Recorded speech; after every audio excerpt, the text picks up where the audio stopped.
Educational counseling is an important aspect of the process of education in educational institutions, and it is also an important aspect of the teacher training programs in teacher training institutions. What is educational counseling? What is the importance of educational counseling, and what is the general process of educational counseling? These are some of the questions that we will respond to briefly. So first of all, what is educational counseling? Generally, educational counseling is the provision of professional assistance, guidance to students, and maybe in some cases to other educational stakeholders such as teachers and parents. But the focus of educational counseling is on the issues that students generally face in educational contexts. And so this particular type of assistance is in response to the undertaking the roles and responsibilities, the possible problems and issues and challenges that students might face in educational contexts. So generally, the scope of educational counseling revolves around the personal, academic, social, and professional needs and issues of the students. Generally, it could be in the form of individual assistance or individual counseling or collective counseling. And in terms of the duration, the process of educational counseling could be short-term or it could be long-term. It could be occasional or it could be on a more regular basis. So this depends actually on the needs of particular students with respect to the issues and problems that they face.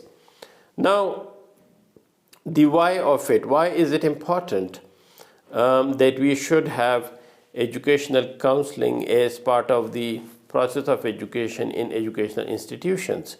So first of all, generally counseling is a part of education. Education, the very meaning of education is actually guiding the younger generation and giving them counsels related to the life experiences or the issues and problems that they might face, or the ways in which they can deal with the various challenges of their life. So that is why we can say that it is part of the educational process. Secondly, generally the broader definition of education basically is the education or the development, the overall development of the whole personal or personality of the younger ones, rather than just their academic or cognitive development. And so again, in that case, there is need for educational counseling. Then we also know that there is an interrelatedness of the personal, the academic, the psychological, the economic, and the professional aspects of life. As a result, the academic life of the school or the academic life of the student or the child in the school cannot generally be separated from their personal lives, from their psychological lives, from their economic conditions, and from their future professional aspirations.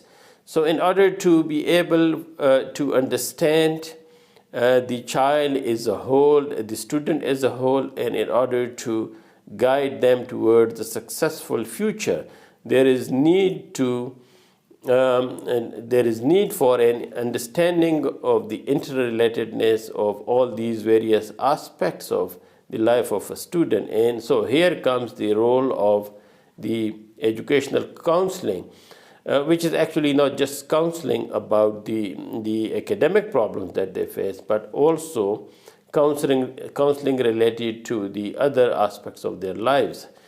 Then it is also important that teachers or other educational stakeholders, such as educational leaders in schools or in colleges or in other educational institutions, need to understand the importance of the role of age of the students, the level and type of knowledge or background knowledge that they have, the experiences that they have, and the professional expertise that teachers need to have in order to deal with the child or the student as a whole.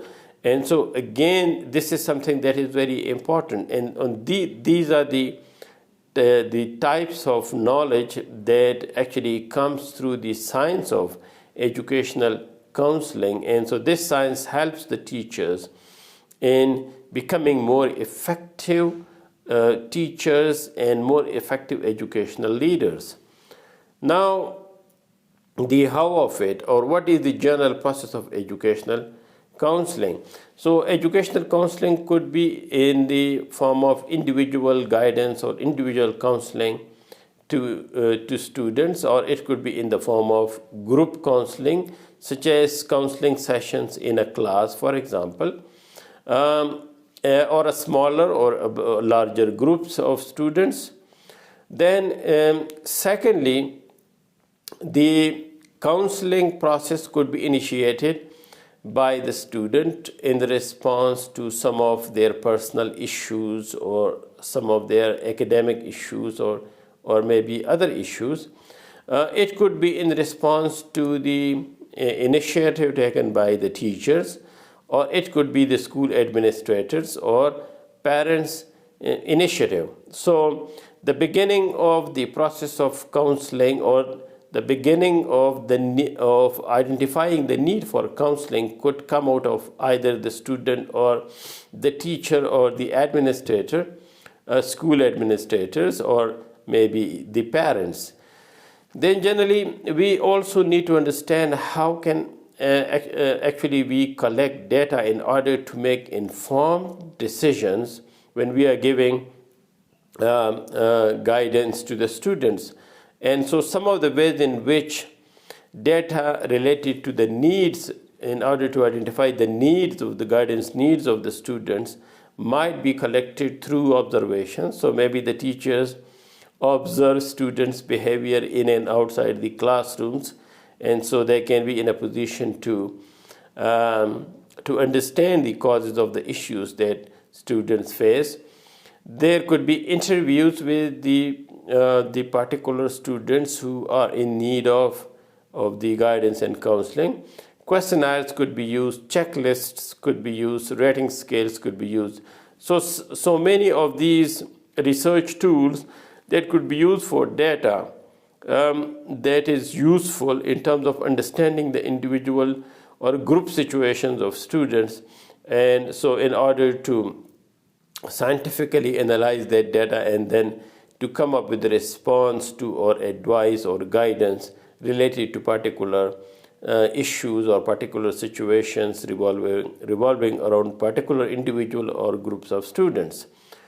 The important stakeholders who can play their role in the educational counseling process include students themselves or other students who might be able to help in the process of giving or assist in the process of giving proper guidance or advice to the students. So they can also assist the teachers or maybe other stakeholders in this process. The teachers themselves are important, perhaps the most important stakeholders in the process of initiating and successfully implementing the process of educational counseling. The school administration, the parents, but there might be certain issues where there will be need of specialist experts in the field of, for example, education, or such as educational counselors who are professional counselors. There could be situations where there is need for psychologists to intervene, or psychiatrists if there are issues related to, for example, physical or medical well-being of the students. or other medical or legal professionals. So generally,